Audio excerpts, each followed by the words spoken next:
What's up? What's up, everybody? Welcome back to TD Fans Talk, home of the real Miami Dolphin fans. Real quick. We got breaking news. We have breaking news. The Miami Dolphins have fired offensive coordinator Chad O'Shea after only 1 year with the new regime. Yes, ladies and gentlemen, you all have heard me correctly. The Miami Dolphins have fired offensive coordinator Chad O'Shea. We're going to dive into this deeply because there's a lot to talk about. We're gonna dive into this deeply, and we're gonna chat it up, man. We're gonna talk about it. I'm gonna give you all about 2 minutes to come in the room.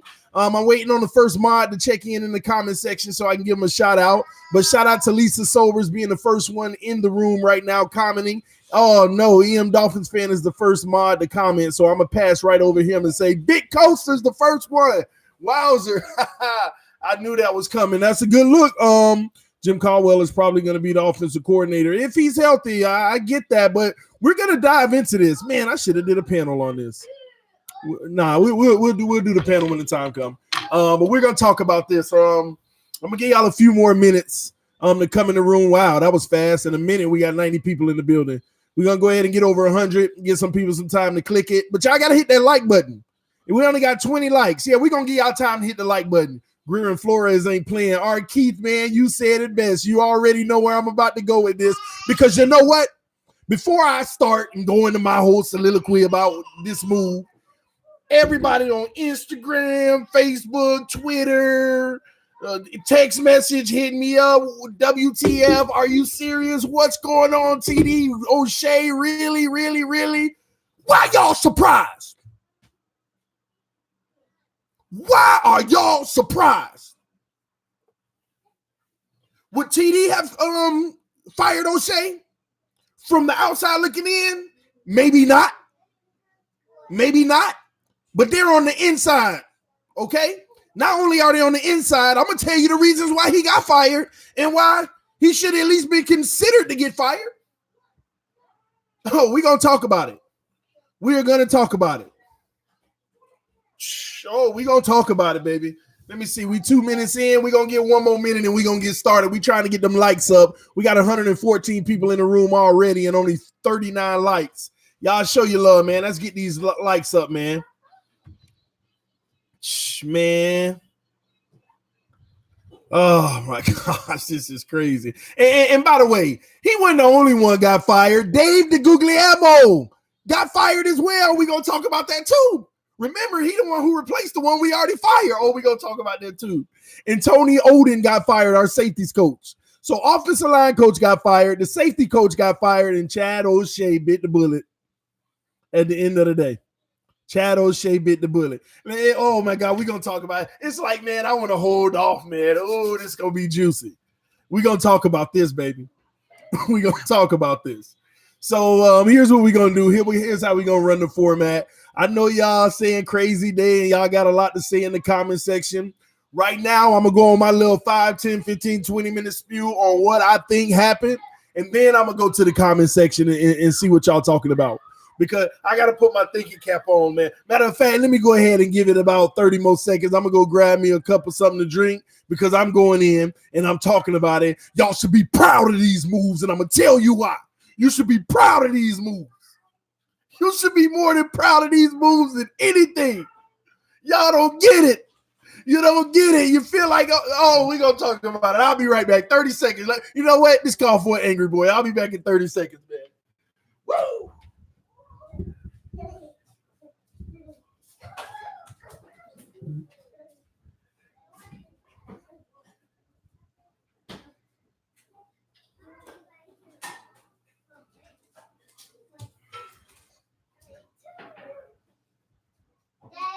Yes. Huh? Boy, it is dinner time and you talk about cereal. No. Cereal in the morning, okay? Okay? Huh? Yes. Don't know me. It's yes. Cereal in the morning. I'm not giving you anything because it's almost dinner time, okay? Kimmy? Kim? Oops, Mom. Kim. Joey, take this.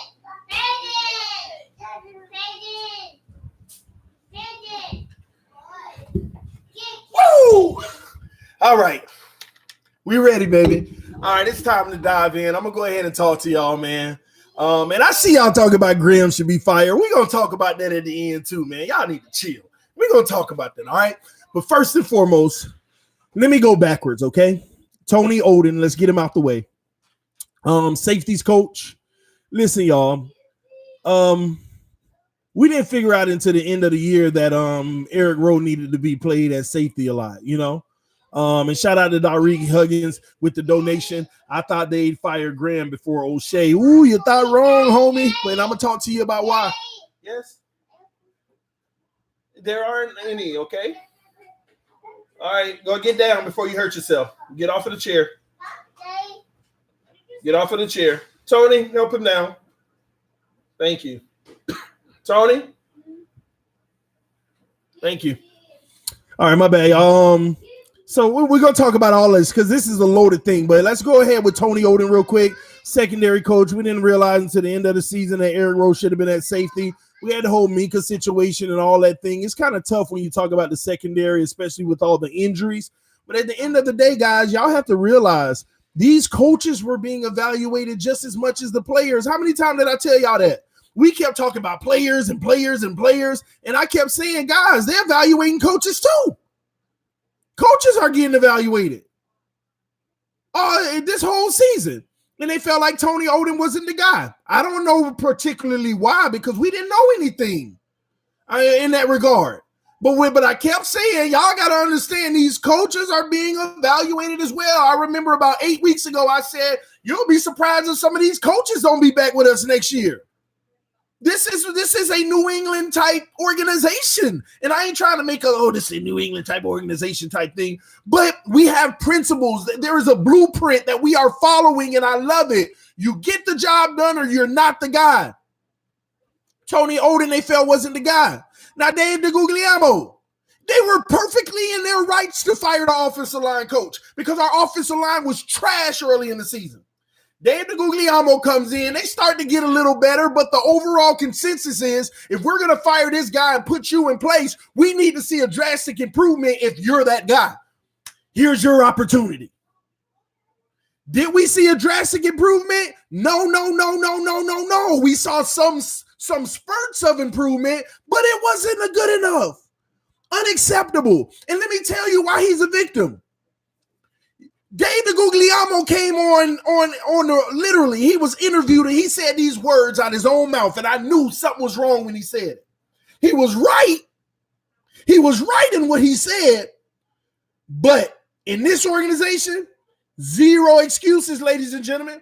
He said, these are his words, if I can remember them correctly. And you can quote me on this because this is the gist of what he said. I mean, I can't just snap my fingers and have all pro linemen tomorrow. When he said that, it told me something that we learned with Matt Burke.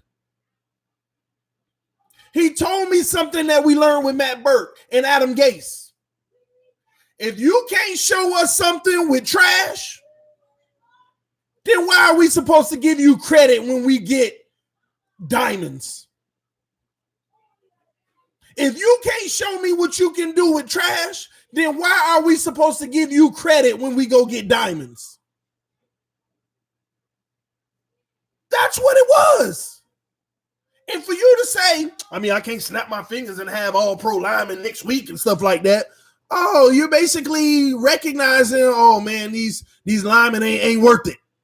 This organization don't want to hear that. You take what we give you and make it something if you that coach. You take what we give you and you make it something if you that coach. We ain't asking you to make no 3-rated player a freaking 9. But I need you to take that 3 and at least make it a 6.5. And that still ain't acceptable, but we saw that for somebody to do that, it's you who doing it. So now we can go get you some 7s so you can make them 9s. But if you can't make them 3s above 5s, you ain't the guy. But they gave him a shot. They gave him a shot.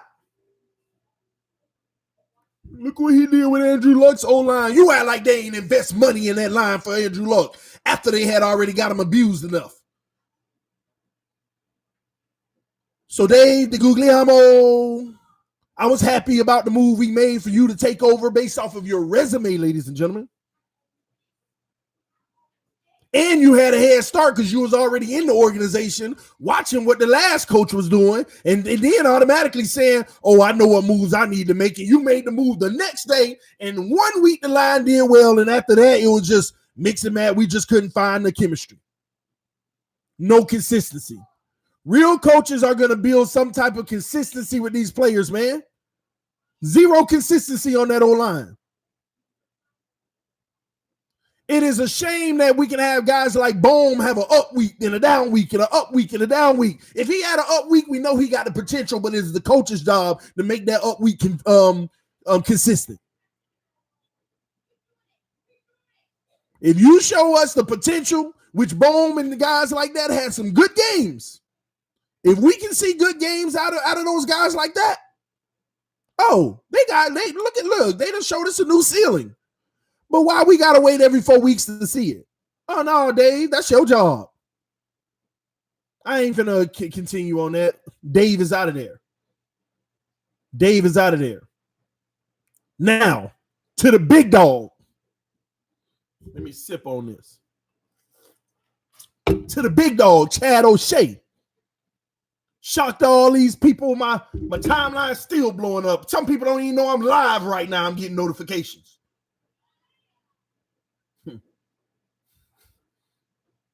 Dolphins fire. Man, look at this. Instagram, 38 notifications. Facebook, 6 notifications. YouTube, people on other videos commenting about what just happened, 4 notifications. Twitter, I just made a mistake and closed. I couldn't see the amount. Plus, I got to open it to see it. Text messages rolling. And people around here shocked. You know why you're shocked? You're shocked because you don't understand organizational structure. Yes, ma'am. Okay. You're shocked because you don't understand organizational structure. It's that simple. And I explained organizational structure to you all in the preseason.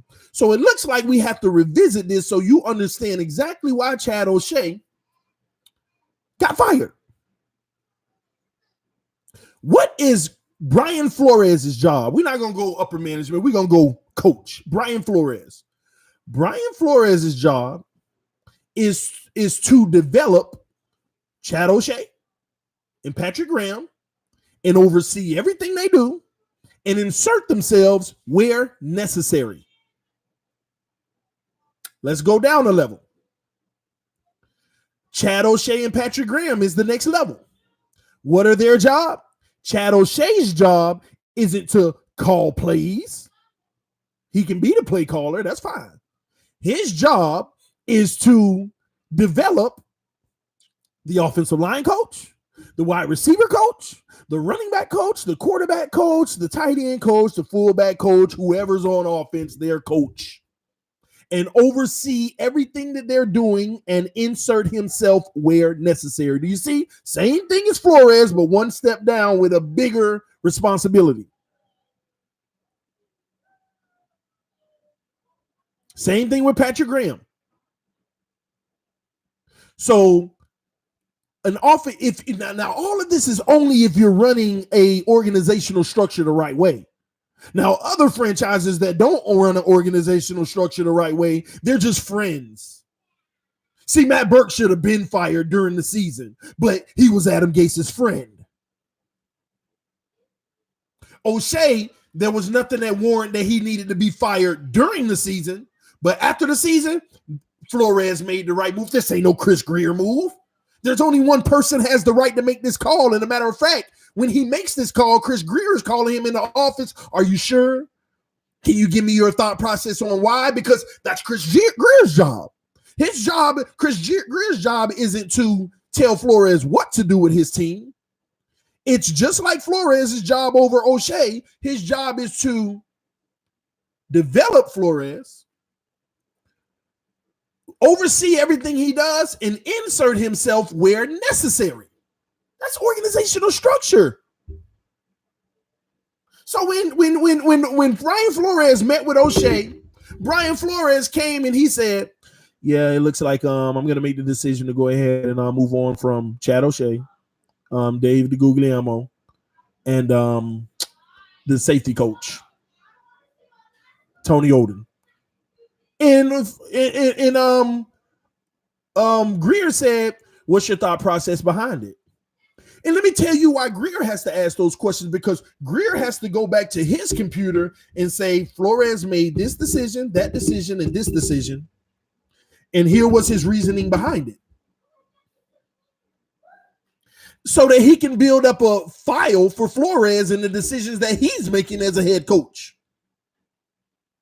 Now, let's bring it back down to Flores level one more time. That's what Flores has been doing all season. Making decisions. Building a file on Patrick Graham and Chad O'Shea. Chad O'Shea, who's the man who got fired. We had a conversation that we needed to fire this offensive, because think about it. In the meetings every week, what do you think for Brian Flores is hammering Chad O'Shea about? Y'all got to understand chastisement. Chastisement ain't physical. When in the business world, chastisement is every week when you have your weekly meeting, come in my office. My offensive line, this is Flores to O'Shea every week. My offensive line sucks. What are you doing to fix it? I'm not sure the time frame of how it happened, but week one, my offensive line sucks. What are you doing to fix it? Well, I'm doing X, Y, and Z, and then I'm going to incorporate this. All right. Week two, my offensive line still sucks. How is X, Y, and Z going? Well, now I figure out I need to do this, this. Okay. Week three, my offensive line still suck, O'Shea. Do I need to find somebody else to head this offense? Because it's your responsibility to get this offensive line coach up to speed and get it done. Well, I'm working on that. Blah, blah, blah, blah. All right. Week four, my offensive line is the worst in the league, O'Shea. And you talk, maybe you're not the coach. You're not moving numbers with the people that are under you. Well, Flores, I feel like we need to move on from this guy. He's not the guy. Oh, now we're talking action. And that's Flores' job to look at him and say, oh, now we got action. Okay. So you feel like the reason is because this ain't the offensive line coach for you. Do you have anybody in mind? Do you have anybody that, well, actually, Dave Guglielmo, he got the experience, X, Y, and Z. All right, well, do you feel we need to make this move? Because my offensive line sucks, and I'm not happy about it. All right, let's make this move. Chris Greer, I want to make a move. I want to go ahead and get rid of X, Y, and Z. Chris Greer says, okay, what's your reason behind it? All right, well, this is the reason. My offensive line sucks. I'm talking with Chad, and we feel that X, Y, and Z. Now Flores' name is on Greer's docket for him. Flores approved O'Shea's switch of offensive line coach, which means Flores is making a move to make this offensive line better under the direction of Chad O'Shea. But Chad O'Shea was wrong. So do you know who file that goes into? That goes into Flores' file. Flores signed off on firing this offensive line coach as if he was the issue and bring in another one, and it still didn't get better. Flores ultimately has that on his coaching resume with the general manager. So Flores has to make somebody answer for that. That's just one of the many things. Now, this is just one thing we're talking about. I'm just giving y'all one example when we talk about the O-line as one of the reasons O'Shea's out of there. That's just one thing. That's just one thing, y'all. This is how it works. Organizational structure. This is how it works. Flores, okay, Greer got in my file that I approved that move as if it was going to work, and it didn't work. Whether it's my fault or not, that's tough sledding for me. It's in my file. I put it in O'Shea's file. That's one thing. Number two, regardless of the O-line, you are the offensive coordinator, the play caller. You mean to tell me if you're that guy, you can't create a scheme that's going to allow us to at least be in the third quartile of running the ball? We were the worst rushing team in the NFL this season, and that is your responsibility. It's not a running backs coach. It's not an offensive line coach job to create a scheme that's going to allow us to run the ball. Sometimes you can have a bad personnel, but if you create the right scheme, you can still get it done. O'Shea, we done changed your offensive line. I kind of gave you your offensive line coach. I kind of gave you room to wiggle right there. Why my running game suck?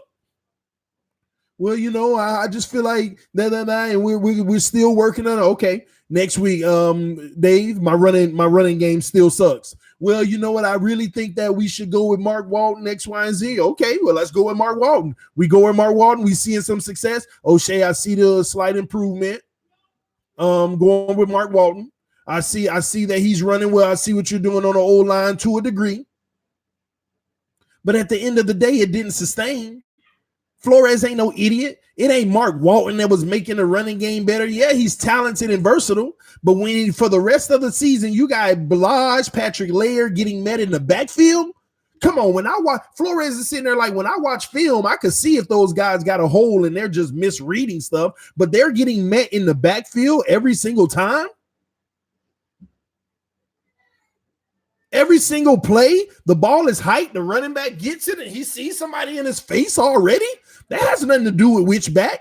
My running game still sucks. So, Shay, what are you doing? Well, I'm working on this, and we're going to improve this. I want to go back to this person. I want to switch this person. Okay. Again, let's go. That's fine. His file was piling up all season, y'all. We can't run the ball. My offensive line sucked. You're getting Fitzpatrick hammered. Thank God Fitzpatrick was bailing you out. EM pointed out a great fact today. Fitzpatrick is the 8th rated quarterback in the NFL with one of the worst offensive pass protections. And not ranked quarterback, but his QBR or passer rating or whatever is 8th best in the NFL with the terrible O-line. That's Fitzpatrick bailing you out. Because he still got sacked 56 times. Top quartile in the league for getting sacked. Somebody has to pay for that. Not only does somebody have to pay for that, it sets the tone. It lets the rest of this coaching staff know. Appreciate you, EM. Yeah, his QBR. QBR, man. Michael Pulisic said, TD, I respect you, but you are only guessing what happened. You have no clue, and none of us do. Bro, all you got to do is understand football and organizational structure. Study these guys. Study Bill Belichick on how you run a football organization. Go watch it. Go listen. If you follow those principles, you see exactly why he got fired. You will see exactly why he got fired. All of this stuff, and a matter of fact, I'm not guessing. Everything that I'm naming to you, is it not true? Did his O-line not suck? Did he create an offensive scheme that would allow us to at least be 3rd quartile running the ball? I ain't say 1st quartile. I ain't say 2nd. Ain't the offensive coordinator you want should at least be able to create 3rd quartile? Do you forget the first 8 games of the season? We literally averaged 8 to 10 points a game? Who do you think that's on? Who do you think that's on? That's all on the offensive coordinator. All on the offensive coordinator. All on him. He was not creating the protection schemes or anything to get it done. Guys, in Miami going forward, it is going to be a hard-nosed job, period. At the end of the day, I don't care what talent we have. See, some of y'all got in y'all mind, but yeah, we just ain't have the talent or the O-line. I get that. I agree with y'all. We didn't. But we're talking about the coaches, ladies and gentlemen, not the players. It's the coach's job to develop. Okay, let me ask you this. Who did Chad O'Shea develop? Who did Chad O'Shea contribute in the development of? You can't say Devontae Parker. We all knew he had it if he stayed healthy. And that gives credit to the wide receiver coach. Did he develop a quarterback on this roster? Did he? Did he develop a running back on this roster? Did he come on. He didn't develop Gesicki. Gesicki just got more targets.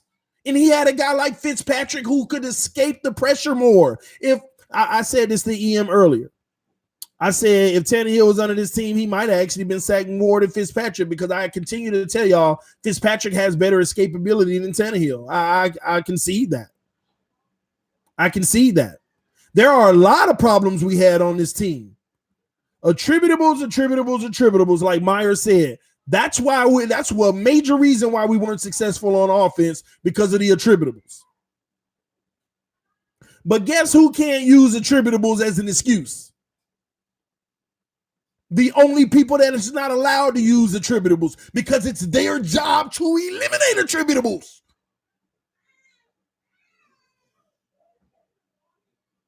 That's what y'all have to realize.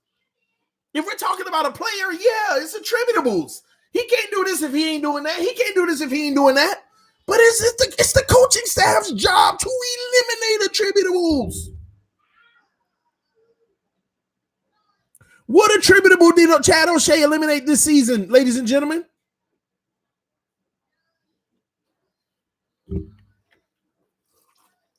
I'll wait if you got the answer.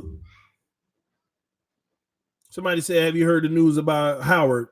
You got to pay attention to the channel, man. We did a whole live stream on that earlier. Go back and check out the video. Gesicki did better this year. I don't know about that. You're missing it. Again, you're missing it. What, Chad O'Shea was the reason Gesicki did better? Or Fitzpatrick got him the ball after the pockets already collapsed more? Come on, man. Come on, y'all. Come on. I even go out on a limb to say he ain't do nothing for the wide receivers. Devontae Parker, a guy that we already knew what time it was. Preston Williams been balling since training camp, so you can't say that he really did that. That's a receiving coach. Congratulations. He might have a future. His file looking good. Come on, let me ask y'all in the comment section just in case I'm tripping. Do you give more credit to O'Shea for Fitzpatrick's what I like to call great season, or do you give it to Fitzpatrick? Let me know in the comment section. Who do you give more credit to, Fitzpatrick or O'Shea, for Fitzpatrick's success?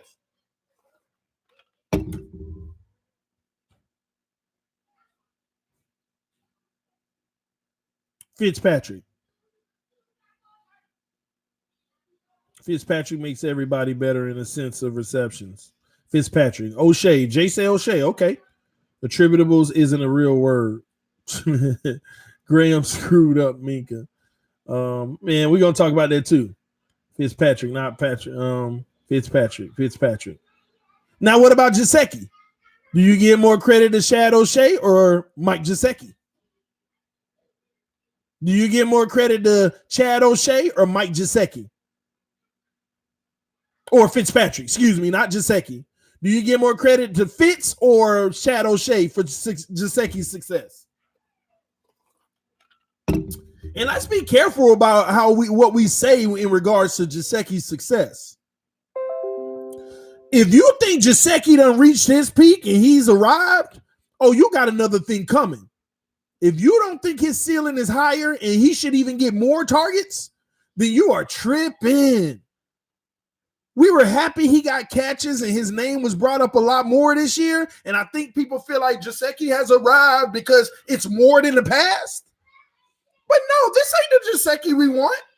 We're happy with it. But listen, the way this offense is going to be in the future, Gesicki's going to be over 1,000 yards. Gesicki going to be snatching that ball. Gesicki has the potential to be one of the top tight ends in the league. I just think his body frame is he's going to be a good reception tight end. I don't know if he's going to hold up in the blocking game and be on the field enough, just in case you're on the field on a run play and they audible to a pass. He may not see if they know on first down we're going to run this ball on this play. There may be times in the future where Gesicki ain't even going to be the guy on the field, because he got to become an elite blocker, man. And then when they at the line with that other tight end, they might see the defense an audible lot. That might have been a Gesicki play, but he ain't out there on the field. He got to get a little bit better, and his body situation got to improve so that he can be that guy, man. TD, you got to stay consistent. In regards to what, Bree? You got to help me out on this. What am I not consistent about? What am I not consistent about? Because I think y'all misunderstanding me if you don't think I'm being consistent. Don't tell me it got something to do with the players versus the coaches. Two different things. Hope we ain't still on that attributables. But let me know, Bree. But yeah, man. Nah, Gesicki can be a 1,000-yard receiver. Gesicki can easily get about 70 yards a game, in my opinion.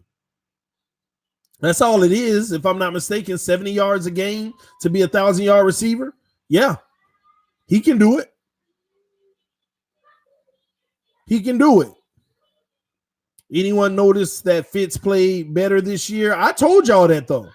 I said that this might literally be Fitzpatrick's one of his best years if he can just not make the mistakes and just be careless and throwing the ball everywhere. You wasn't against O'Shea all season. This is new to me. I wasn't against O'Shea all season. What did I just tell y'all at the beginning of the stream? Maybe you weren't here, Bree. I literally said out of my own mouth, would I have fired him? No. But I'm on the outside looking in. I'm not on the inside looking out. I started the stream saying that. I literally started the stream saying that. I wouldn't have fired him. I would have continued to work through his problems and develop him. Because that's a bad look on Flores.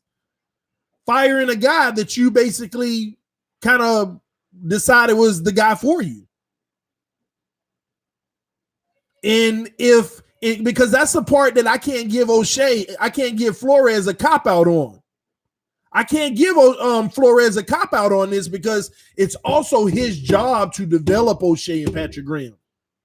Now, he took the easy road out and said, you just ain't my guy, bye. But if we keep on replacing offensive coordinators, if in 5 years we go through 3, and it wasn't because one guy promoted as a head coach somewhere, that's a bad look on Flores. 3 offensive coordinators in 5 years is my limit of that is bad on Flores. This one firing, it might have been justified, but we can't judge that until time. Time is going to tell us that. But you got to understand there's no loss for Flores because O'Shea got Flores file stacked up with a whole bunch of stuff anyway.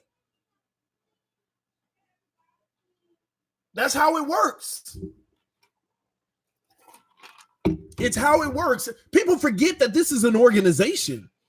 It ain't just a whole bunch of homeboys just talking about, hey, I want that to be my head coach. Yeah, and I like that guy. He going to be my guy. And they just meeting every day. Oh, well, what we going to do here? We going to do that. Oh, you going to change that coach and fire him then and get that new one. Okay, we got him. And then, no, this is an organization. Everything goes down on paper. Everything goes in a file. Who made the decision, why they made it, and when they made it. And what their action plan is to correct it. People don't talk about that aspect of the game because that's front office work. That's organizational stuff. All y'all see is the game. No, this is a job. You know how some of y'all got a job and you got a file and you do something that they don't like and they say this is going in your file? That is with the football too. That's how it works. That's how it works. And the first thing that happens, if a new coach comes in 4 years from now and he got this whole staff, the first thing he does when he gets hired, he's handed about 30 files. Here's your offensive coordinator, your defensive coordinator. Here's all your offensive assistant coaches. Here's all your defensive assistant coaches. Here's all your scouts. Here's all your this. In that first night, the new coach, he reading everybody file, going through. Oh, he made that decision. Look how that worked out. He made that. The next day, oh, they done fired just about the entire staff, but they kept that guy on and they kept that guy on because they file checked out. Okay, well, I ain't going to say, I'm going to work him out. He better than the option that I might even have.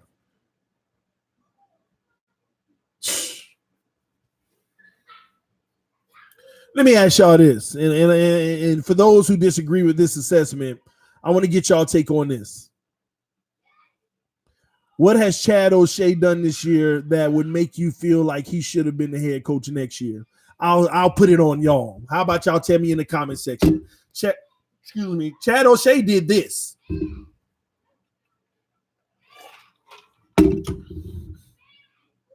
And please don't forget about the first 6 games when all y'all was talking about, a lot of y'all was talking about he wasn't the guy.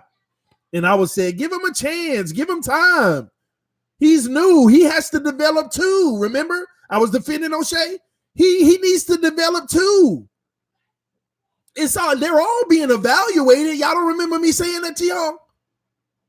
They all got to be evaluated. Give them time. So nobody can say that I'm flip-flopping this and that and this. It is what it is. I was defending him early because it was early. And that's why he made it through the whole season. Matt Burke should have been fired game 1 after the first quarter. I'm exaggerating, but y'all get my point. Oh, I couldn't stand that, man. Couldn't stand it.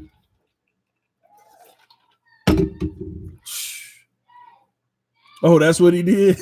Jason Sanders touchdown and Christian Wilkins touchdown. You know what? I forgot to make a video on that Christian Wilkins touchdown too. That was a bonding moment for the team to get a first round pick to feel good about being in Miami.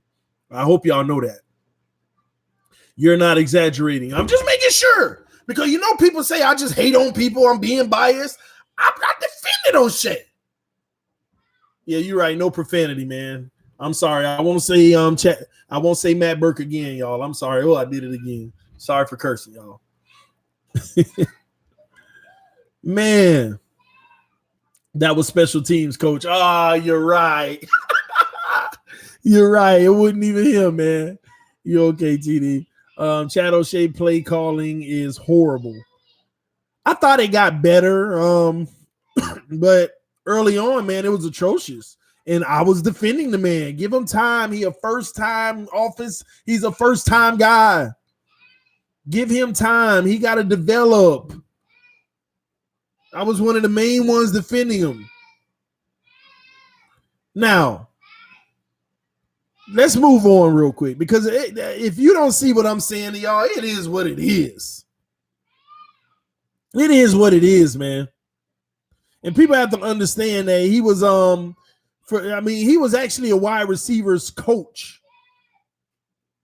Y'all got to understand, and if we were to give him credit for Devontae Parker, you're an offensive coordinator now. You showed that you can move numbers at receivers with a core that wasn't even great, and you come to Miami and you get some receiving production, but now you're an offensive coordinator. You have to understand, they hire position coaches to be offensive coordinators because they see how you move results. Now you ain't in your sweet spot moving results. You're not in your sweet spot anymore. You're dealing with the whole offense now. Can you do the same with running backs, offensive line, tight end? And did he pass the test this year, y'all? That was his opportunity to get more responsibility. That's what Flores did. Flores coached secondary, linebackers. Flores even did a stint on the O-line. I don't know if y'all know that. He coached a little bit on offense too in New England. Came back to the defense as a position coach. Then he got his big promotion like O'Shea. Defensive coordinator, play calling, and caller plays. He excelled in that. Head coach. O'Shea just took a step back.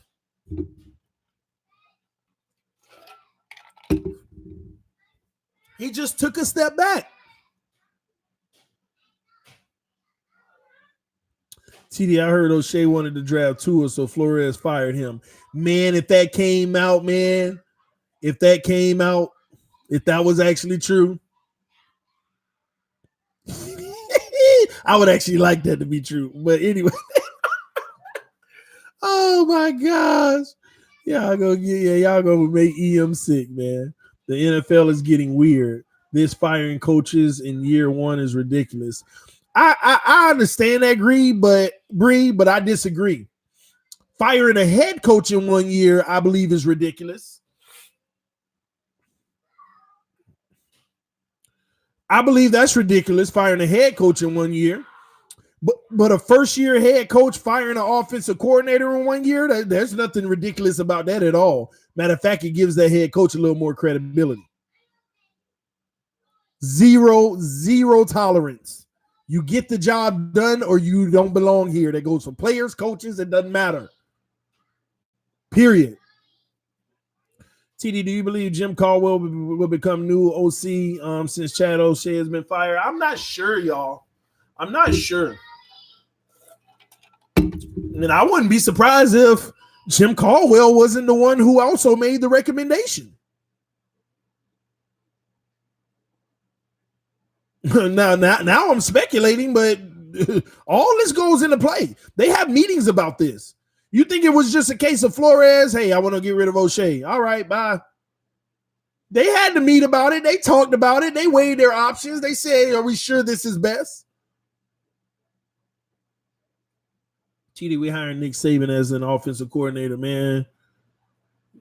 Man, don't even start with me with that. Don't disrespect this team like that. Oh, that's disgusting. Can't stand Saban what he did to us, man. Oh, I can't stand that guy. I like his college. What he do in college? Let him stay over there. Who knows, man? Peyton Manning might be an offensive coordinator next year for us. Ooh, I'm just saying. But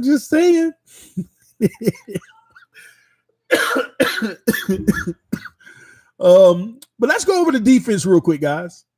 Let's talk about this defense because some of y'all are killing me right now talking about O'Shea. Graham should have been fired before O'Shea. Are you serious?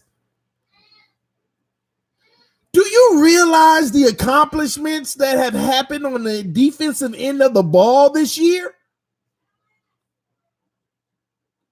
I ain't looking at, we're 32nd in defense and all that. I get that. But are we really going to sit here and ignore the accomplishments on the defensive end of the ball this year with the personnel that we've had? I'm talking about if you consider the personnel that we had, just like O'Shea, if you look at that O-line and the personnel we had, are we really going to compare that to what the defense was able to do with the personnel that we had?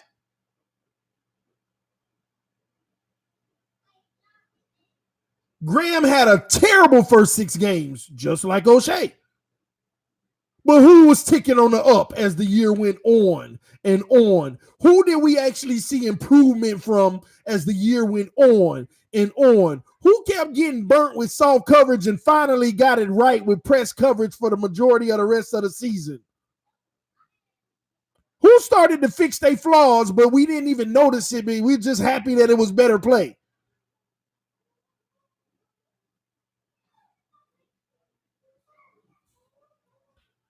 Graham mismanaged Minka. Maybe. Hell, who knows? Tomorrow they might feel like, we got a better option at defensive coordinator. Maybe Graham's out of there. But who at least showed improvement on their side of the ball? Can somebody answer that? Graham or O'Shea? Put it in the comment section. Make sure I ain't off here now. I love to hear y'all take and to straighten me up. Who actually made strides of improvement on their side of the ball? Graham or O'Shea? Got corners on the field. I don't even know their name making plays. Late in the season, actually getting a little bit of pressure on quarterbacks. Linebackers didn't play phenomenal, but at least got them at least solid by the end.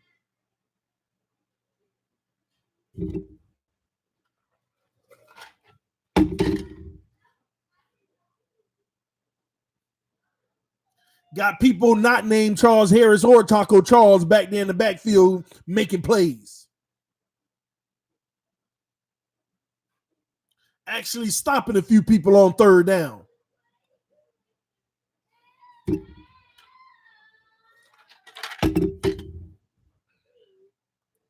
Come on, man. Come on. If you ain't noticed I don't care if it was slight, it was improvement. If you ain't noticed the improvement on the defensive side of the ball, and schematically, we know that there was great improvement.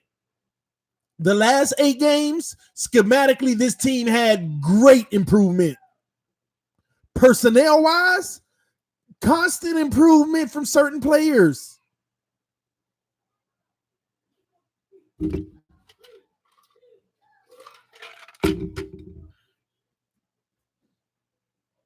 Constant, man.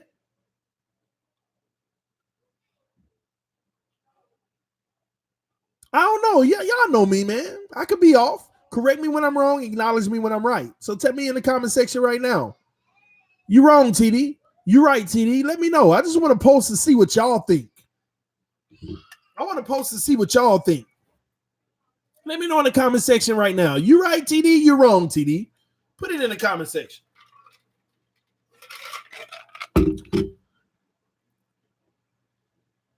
Bro, your room is money, son. I appreciate it, man. I'm probably going to take the Christmas tree down next week, man.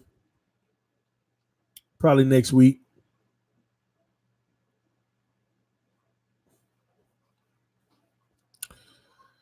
TD, Fitz improved, Gesicki improved, Isaiah Ford. Let me read this.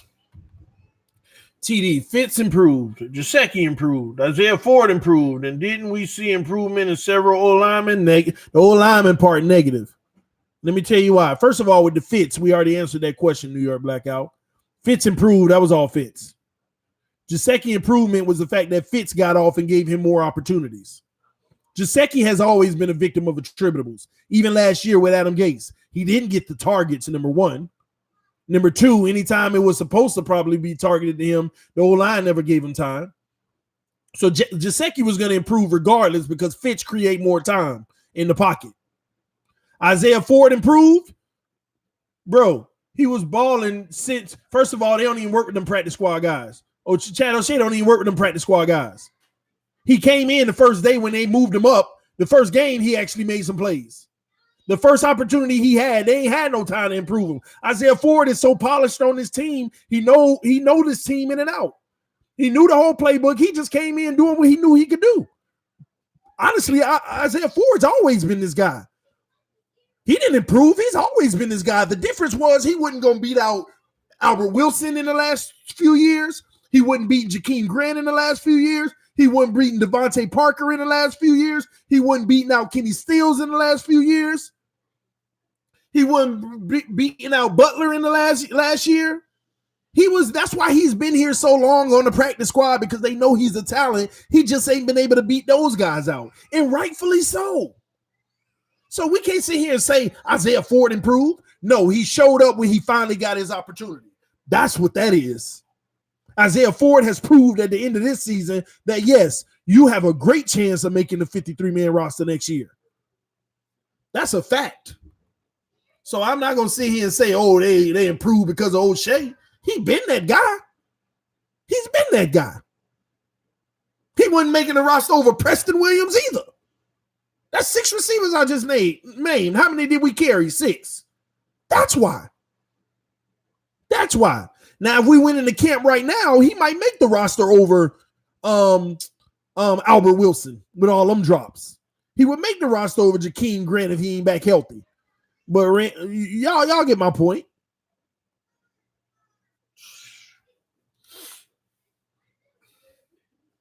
So no, none of that belongs to O'Shea, bro. None of that belongs to O'Shea. And in Flores and Greer, they know that. Why you think they fired him? That's another reason they fired him. Parker, Williams, Ford, man, oh man. You right. Them big body receivers. It remind me of Tennessee right now, man. I realize they just got some big receivers that catch the ball, man. They do. Say, at DT forever. I agree. TD tripping. Y'all gotta let me know what I'm tripping about. O'Shea was a wide receiver coach. I wonder how much that has to do with Parker improvement. Oh my gosh. Did Parker not show us flashes like this for 4 years, y'all? It's just he wasn't healthy to stay on the field. The game he had yesterday was no different from the game he had under Adam Gase when he came back the first game where his agent called out Adam Gase, and Adam Gase was forced to start him. He had like 150 yards, 2 touchdowns. The game he had yesterday was the same as that game. The only difference for Devontae Parker, if you target him for number 1, so I'm not tripping. Talk about it. Oh, man, what did he say? O'Shea was a wide receiver coach. I wonder how much that has to do with Parker's improvement. I really don't give him any credit for it. To be truthfully honest with you, Parker was healthy every season that he played. This might be his third 1,000-yard season. No. Because again, attributables. We never had the O-line that gave Tannehill time to throw him the ball enough. And he still put up numbers. Please don't sit here and think that Chad O'Shea, unless Chad O'Shea has helped in his lack of injury. If we want to give him credit for that, I don't know how, but okay.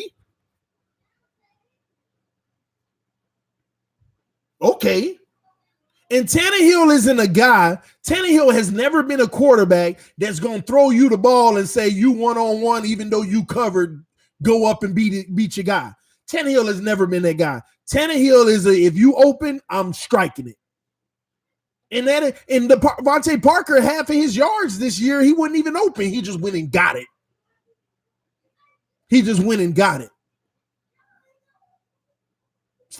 How much? I wonder how much they got to do with Devontae. Nothing.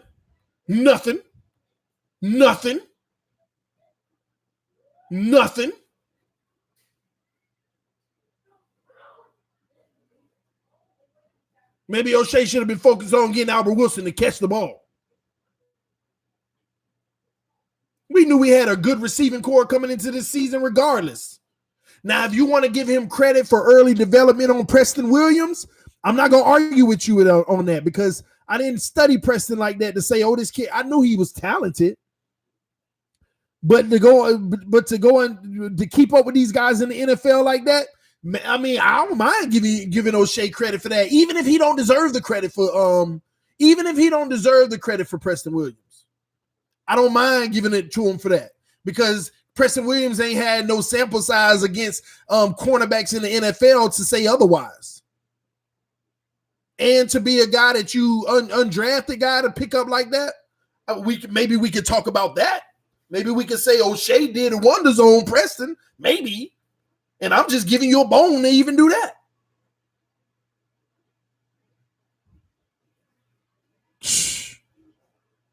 Like, you look at this receiving core. Come on, y'all. Y'all really think that O'Shea was the reason Parker went off this year? If y'all want to be 100% honest, Parker could have had 1,500, 1,600 yards this year. If the first 6 games we got protection and the scheme was better, O'Shea, tell me I'm wrong. Parker earned almost every yard of that 1,000, 1,200 yards that he got this season since game 6 or 7.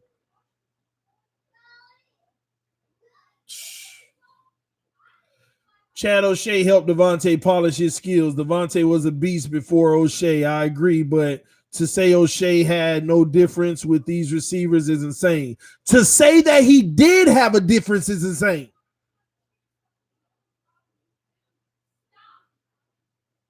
You polish the guy on a one-on-one with great coverage going up to high point the ball. That's been Devontae Parker. He's been a high pointer. Polish it. Do you think he polished his skills to high point the ball? All those other receptions yesterday, you gonna tell me O'Shea polished his route running skills? Listen, Devontae Parker made those routes look easy yesterday. I'm gonna be honest with y'all, and y'all know I ain't hating on Devontae because I love Devontae. I ain't hating on him, but a lot of those yards was Gilmore giving cushion because he respected the deep ball. Devontae jogging 8 yards and coming in catching balls, literally. Like, go watch the film of Devontae Parker's highlights yesterday. There's some of those routes. This man is jogging 8 yards. Not, y'all know, like not a sprint, but a good pace run. Cut in. 12 yards. What was there to polish? He been doing this. Same difference. He just got more targets. It's that simple. He got more targets. By the way, yesterday was just phenomenal, though. I just got to say that again. Man, it was phenomenal. I loved his game yesterday. We came out, we struck the ball deep early, and he converted, made Gilmore respect the deep ball. Next thing you know, you see Gilmore 9 yards off the line of scrimmage on every play with Devontae. Then we start running them in routes. Fitzpatrick was killing them with the in routes. And then Devontae started eating early. Then Gilmore had to come back up. And then Devontae started eating deep again. That's what it's about. He was cooking yesterday, and I loved it. Against the best, what many consider the best corner in the league. I loved it, man. That's why Tannehill about to go to New England and strike him this week, y'all. Ooh, AJ Brown. See, AJ Brown is a Devontae Parker to me. He's a Devontae. I ain't talking about Tannehill right now. But anywho, back to Patrick Graham, though. Y'all really believe that he should have been fired over O'Shea? When you look at the improvement that was made, you're still stuck on the first 6 games of Patrick Graham giving up all those points. And ain't it crazy that he was giving up all that stuff when the starters wouldn't even hurt? Guys that's already in their own ways. And then he get guys that he can mold, and you see nothing but improvement week after week on the defense.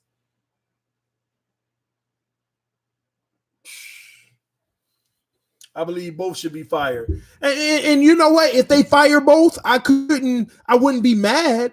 But what I would say is, one, you saw no improvement, and the other, you did. You don't fire improvement. You know what? I'm glad you said that. People that fire improvement, even if it's just a little improvement, you keep losing out on greatness. Was Tannehill's entire career with Miami not a mirror of improvement? Even if it wasn't what you wanted, was it not improvement every year? Tell me that. Spent 7 years polishing somebody up and improving them for another team to make a run. That type of stuff makes me upset.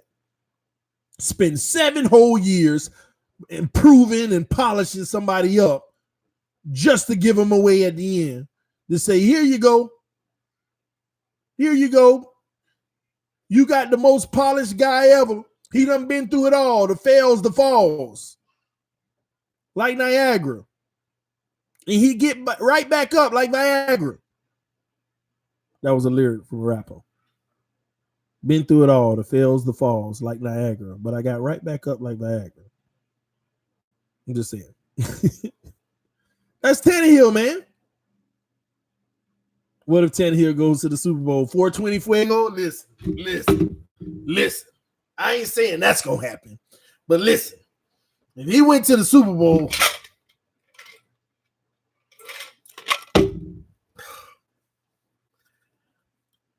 I would cry.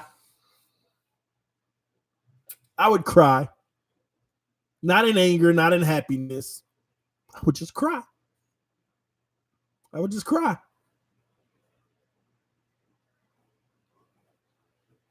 cry. Just thinking about it got me like, Tannehill is gone, y'all. I don't know, man. He might come back to Miami to finish it like LeBron did, man. He might come back one day. That'd be crazy. He go to Tennessee, win Super Bowls, and be like, I got to come back to Miami, finish what I started. People would be like, yeah, please.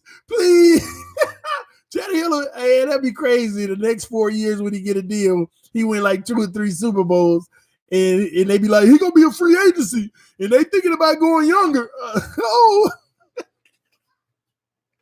Unlikely to happen, TD. I know FM. I'm just living in the possibility, man. I'm just talking about the possibility, man. Listen, y'all better get used to it. You ain't gonna never hear me stop talking about Tannehill. You ain't. Because above all, the only people get mad about when I talk about them are the ones that was wrong.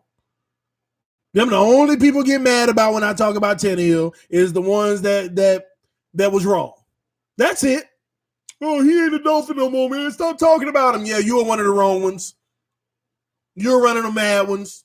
You're one of the ones that said, get rid of this bum. Get rid of that bum. 7 years. You know how many times I heard that? 7 years. Guess what? It's a man in his 8th season, first season with a new team in the playoffs. And he was the reason. 2-14 and turned their whole season around, went 7-3 in the playoffs.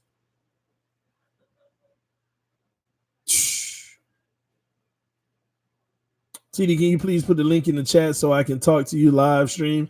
This is straight YouTube. This is straight YouTube, bro.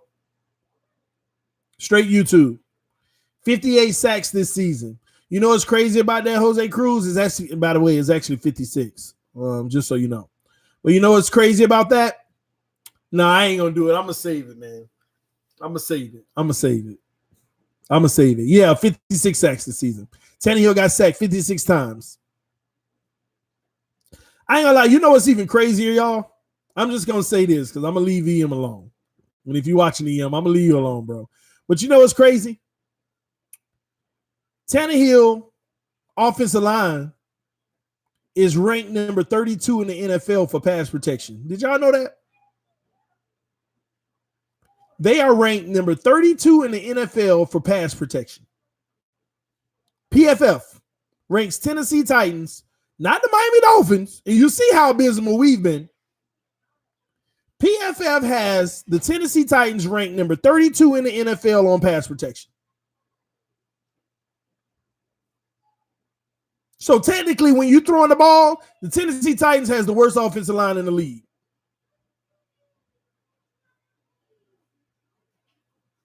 Worst O-line in the league. Yet Tannehill has the number 3 QBR in the entire NFL.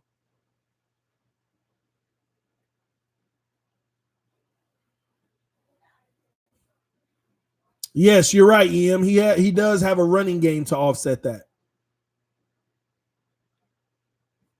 Ryan Tannehill's most successful season in Miami was when he had a running game. When he had a running game.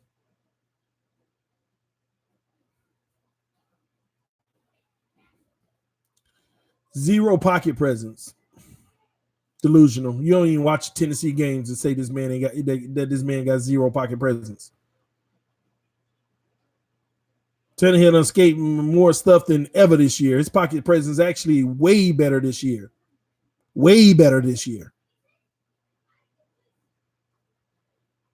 You know, the crazy thing is a lot of it has to do with the games where they were behind and he holds the ball too long. Also, a lot of it came in the first 6 games with Mariota. So it's kind of skewed, to be honest with you. A lot of that came in the first 6 games with Mariota's. Credit to Tannehill, perseverance. TD, he actually has a pocket. Yes, that's true too. He actually has a pocket now. And above that, you know, his interception, touchdown to interception ratio is really good. He got 20 touchdowns. And wait, does he? Do he have more than that? I think he has. No, he got more. I don't know. Let me look it up real quick. I think he got like 20. He got 5 interceptions on the season. And if you watch the Tennessee Titan game, 3 of those interceptions aren't his at all. Literally, in his receiver's hands, they make a move, get it plopped out into the defender's hand. One of them, the offensive lineman batted it up in the air and caught the ball. This is crazy stuff. 3 of them, you can't even. He literally only threw 2 legitimate interceptions this season. 2. Now we need a quarterback like Tannehill in Miami going forward. Or let me ask y'all something. Would you prefer a mobile quarterback in today's NFL or a pocket passer? I want to know what y'all think about that. I really do. Which do you prefer?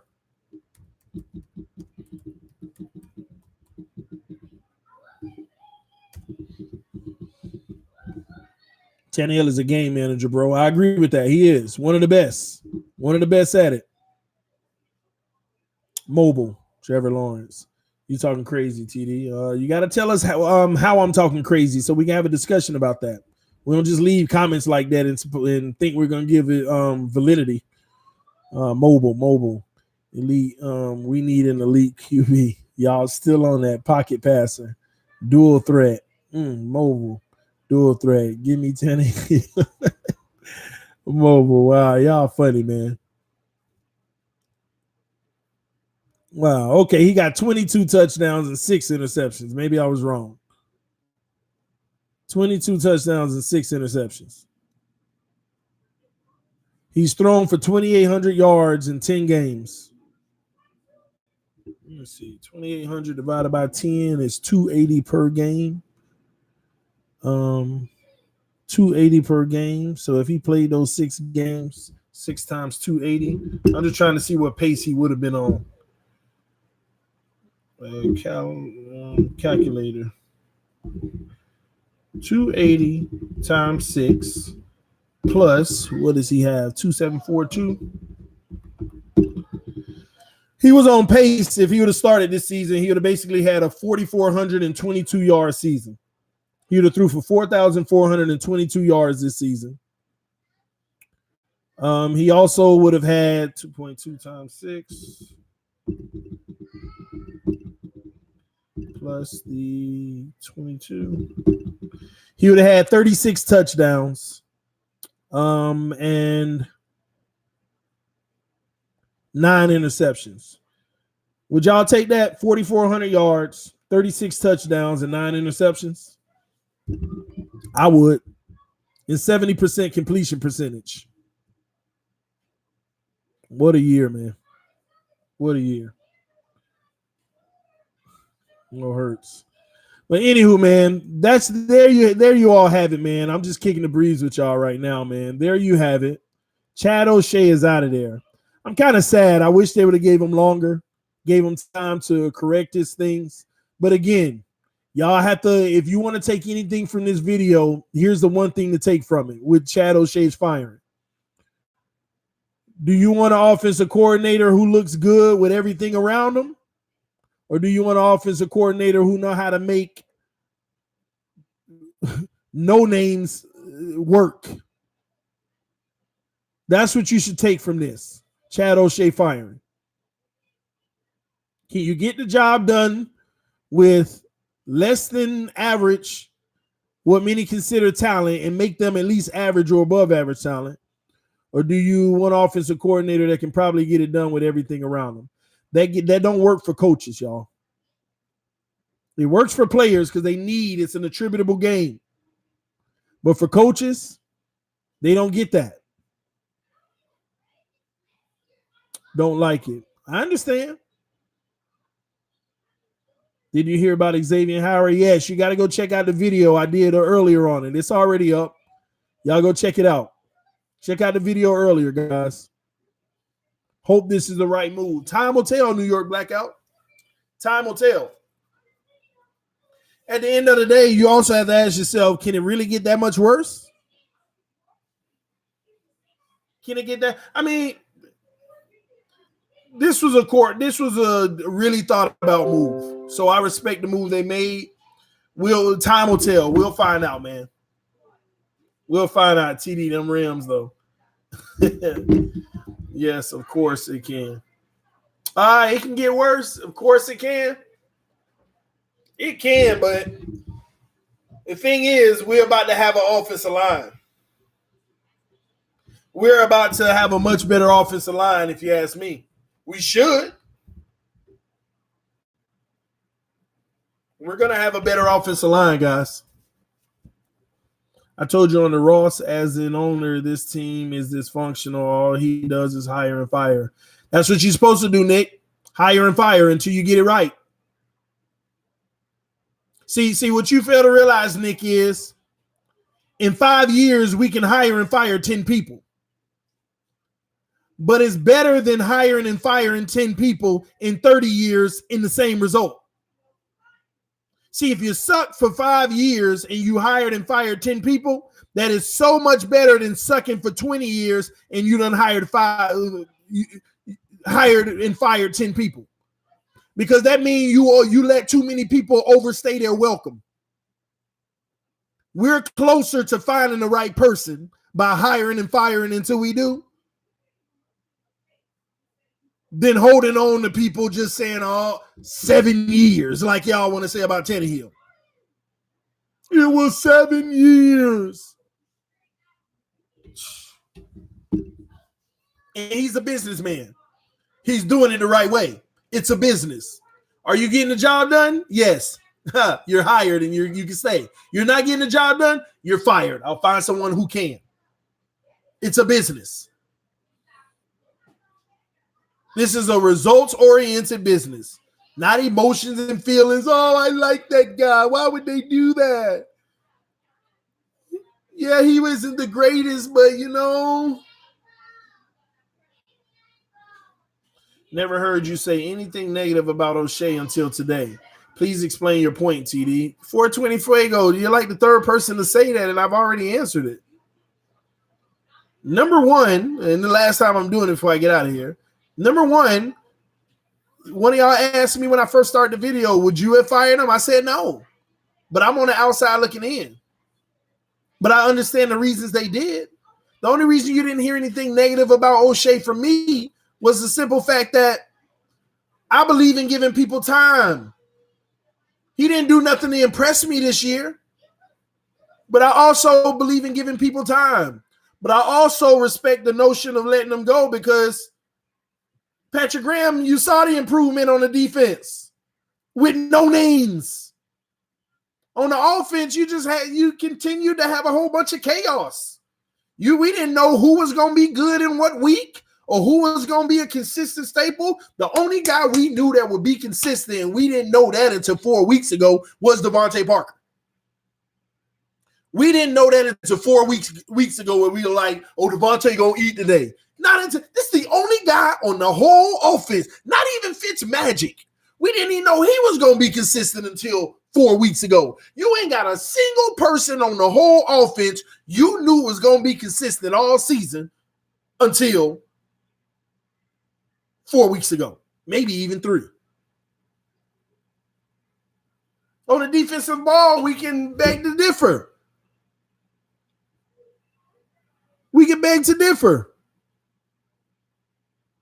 There was several players making strides. Moving Eric Rowe to safety. Raekwon balling out. People still want to give up on Jerome Baker. I don't want to give up on him yet. Just my thoughts. Nick Needham. And these guys that we got the last 3 weeks alone. Van Ginkel. There's plenty of guys on the defensive end of the ball. So, no, I'm not down talking O'Shea. I didn't say anything negative all year because I knew where the issues were. I knew he was responsible for it, but I didn't know if it was going to be more of the same. I didn't know if this regime believed in, you know what, we understand that he just ain't have the weapons to run the offense he wanted and be effective. But when the rubber meets the road, it's your job, regardless if you got the personnel or not, to make it work. So this video is about me understanding why they did it.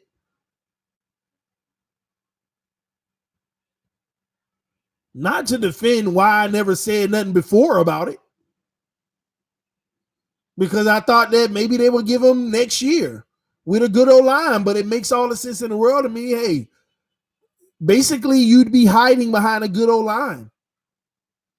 Just like Matt Burke and Adam Gase. You need everything around you to be good, and he still sucked with things around him this year. But anyway, that's all it is, man. So that's my explanation. You asked me to explain myself. That's my explanation. That's my explanation, man. Hopefully that made sense to you. And I like what Greer said today about drafting a quarterback this year. Hey, you know what? They backpedaling, man. They backpedaling. They were like, is it a priority to draft a quarterback this year early in the first round? They're like, no, it's a priority to get whatever player is going to help our team. It could be any position, not just a quarterback. I'm like, y'all didn't sound like that before. And then somebody said, I think he's saying that because and they stopped tanking ever since Tua got hurt. I don't know. He's getting off of that quarterback talk now. Then they said, well, do you think Fitz and Rosen's been good enough to be on this roster at least in camp? Yeah, we like those guys. Yeah, they should. Like Flores told y'all, Rosen's been making great improvement. We'll always take a chance on a guy like that, and he's been making great improvements, so we'll see what happens. Greer's scared to draft a QB and miss. I know he is, but who wouldn't be now in today's climate? Because if he draft one and miss, as soon as that quarterback's career is over, Greer's career is over. That's something y'all got to realize too. When he drafts his quarterback, the guy that we consider will be the franchise, even if it's Rosen, if they decide that it's Rosen, if it get to a point in the next 2 to 3 years that guy ain't the guy and everybody knows it, he knows that's the end of him. So, yeah, I think he a little nervous about drafting the QB. That's why I couldn't imagine him taking a chance on Tua. Unless he can get him in the second round and nobody's griping about that. Just another chance taken.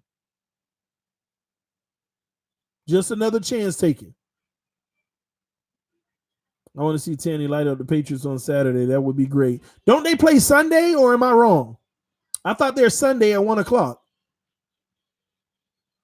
I think they're Sunday at 1, but if I'm wrong, maybe I am. Trust the process. We got a new coach. Let him show us what he can do. He is our coach. I'm with him. I agree, Vic. I agree. Y'all tell me what y'all think. Flores, scale of 1 to 10. What you think now? Oh, it's on Saturday. Okay. Saturday night. Oh, I didn't know that. Okay. Y'all give me y'all synopsis right now. 1 to 10. What do you give Flores right now? Because remember, early in the year we did that, and they were like, he ain't played the game yet, and y'all giving him a number. All right. Well, we do it. The first season is over. Flores, 1 to 10. 10, 8, 10. Pete, you crazy. 4 TDs and 3 interceptions a game. 8, 7, 4. Carly said 4. Wow. 15 out of 10. I like it, Zap. 7 to 8. 8.5, 8. Okay. All right, a lot of 8s pretty much. A few 10s. Agent 21 said 5. Wow. Has he been bad to you? Wow. That's interesting. 5, big time brotherhood. Wow, somebody gave him like trillions. Like him a lot. 8, record means something. You don't think we overachieved? You said record means something. We didn't overachieve? We got 5 wins. And weren't we the same team that was supposed to win 0 games? Weren't we the ones going to win 0 games? Record means something. Yeah, it does. You probably should give them a surplus for that. TD, when the Who Survives Cut video? TD, when is the Who Survives Cut video? Probably in about 3 weeks, though, or something like that. It depends when cuts can be made. I got to go look that up. I give you the Who Survives about a week and a half before cuts. Exactly. Hi, how is your day, man? I'm great. Hayes _Reeks. It's been great, man. Outside of the crazy news we've got today. O'Shea got fired, the Guglielmo, and the safeties coach, and then Xavier Howard out here in jail in front of the judge.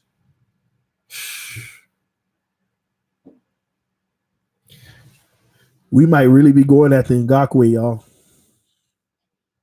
We might really be going after Ngakoue. I think EM posted it earlier. I think it was EM or Reason. He basically went on his Twitter or something like that, or Instagram, one of the two, and said, thanks, Jackson. Thanks, Duval, or something like that. It's been great, Duval, or something like that. Basically, it's like, I'm departing. We might really be going after Ngakoue. And another thing, we're not going to spend more than about $65 million in free agency, just so y'all know. I want y'all to get that in y'all head now. I'll make a video about that in the near future. We're not spending more than about $65 million in free agency. What Greer said today, it made all the sense in the world, and Flores said, I get it. We're not spending more than about 65 to 70 million in free agency. So all this 120 we gonna have, or this and that and this. Yeah, I can't see it going over 70 million.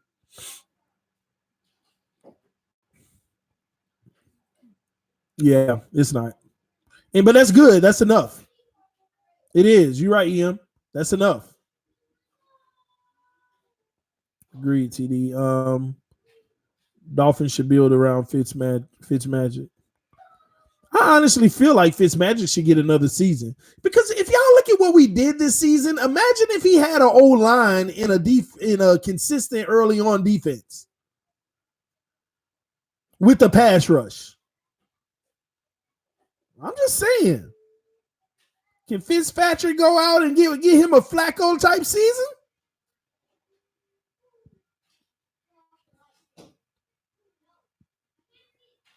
Why not? And running back. Yeah, man, y'all got to miss me with this running back stuff, man. I'm telling y'all now, y'all will be surprised. If we had opened up holes and had good lanes, Laird, all them guys would be eating, man. All of those guys would be eating if we had an O-line that was opening up lanes. We're going to sit here and ignore the fact that every time Fitzpatrick hiked the ball, a defensive tackle was already in the backfield, meeting the running back, basically like, give him the ball. Oh, okay, you gave it to him. I got you. I mean, that's how bad it was. That's how bad it was. Fitz over Tannehill. Whatever makes you feel better. TD, why wouldn't they go on record and commit to him? It might be nothing, but because this team ain't going to commit to no one. I mean, think about it, They ain't going to commit to no one. Why are they going to commit to Fitzpatrick when they also got a young quarterback sitting there that they ain't committing to either? Either way it go, they ain't going to make one or the other feel any type of way. And on top of it, why are you going to commit to a guy? I mean, commit to a guy when you might have a better option fall right in your lap. We're going to draft a quarterback this year. The question has always only been where. And that guy might come out and be that guy. Are we going to really sit here and act like some of these second-round quarterbacks can't turn out to be really good on the next level? Like one of these second-round quarterbacks can't literally come into this league and shock us and say, hey, that's the guy? Can't Brady us?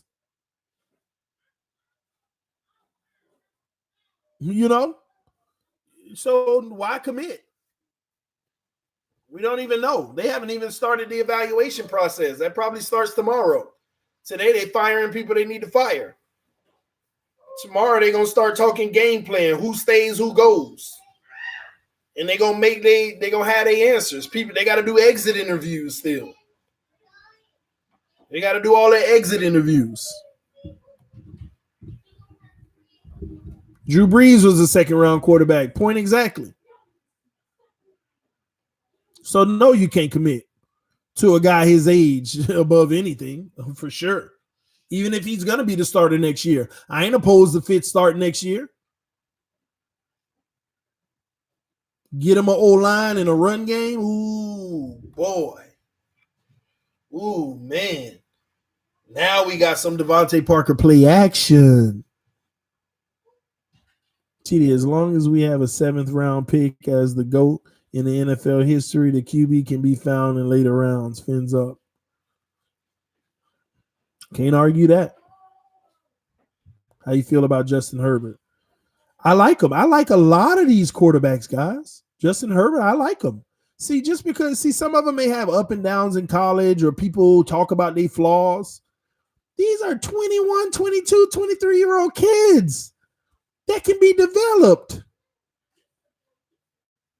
If you got an arm, you got good eyes, good hands, and good feet, and you can throw the ball with a sense of accuracy, everything else can be taught. Everything else can be taught.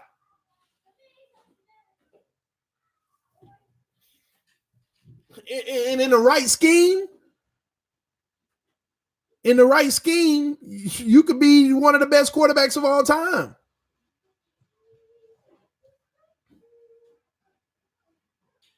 So I don't put all that merit on there. Oh, we got to get this guy in the first round. He's the guy. He's the best thing coming out. So, in the wrong scheme, he ain't going to be nothing. Scheme matters. That guy in the 5th round looked better than that first rounder because he in a better scheme that fits him better.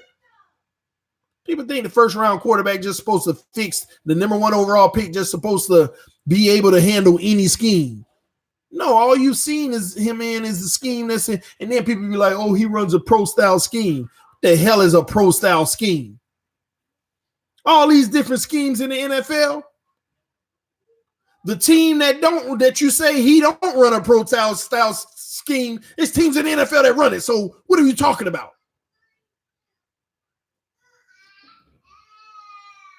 Pro style scheme. That's lazy talk. Tell me he don't run a Cincinnati pro style scheme. Tell me he don't run a Patriots pro style. Tell me the team he don't run a scheme. That's what you got to do. Don't tell me guys don't run. He ain't in a pro style offense right now. What are you talking about?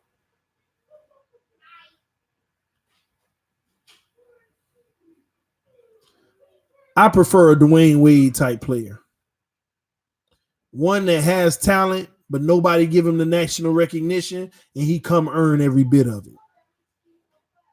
Because he wasn't in a perfect situation in college with the best receivers, best O-line, best tight end, best running back. He wasn't in all that, but he still put up numbers. Yeah, it wasn't those guys' numbers. People are like, well, he threw 4,000 yards this season on the number 1 team in the country. And this guy over here on the number 50 team in the country threw 3,600. Oh, I value that 3,600 so much more than the other one. Now, competition does matter on that, though. But what I'm saying is, take somebody in the SEC.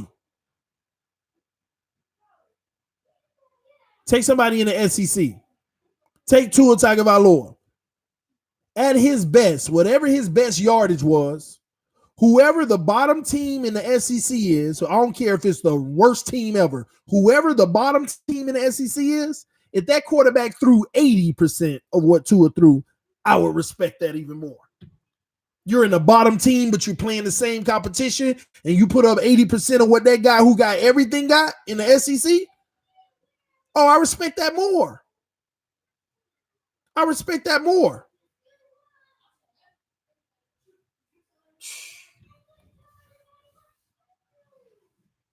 Man, I'm out of here, man. This TD Fans Talk, home of the real Miami Dolphin fans. We spend an hour and a half talking about all this, man. But, hey, it is what it is, man. It's more to come. We're going to have all kind of breaking news. It's going to keep popping up. This ain't it. This is the off season for us. Things are going to happen. Moves are going to be made. It is what it is, man. It's TD Fans Talk, home of the real Miami Dolphin fans. Love y'all, love y'all, love y'all, man. I'll see y'all soon. X needs to get it together, and hey, we need to find a new OC, man. I'm out. Peace.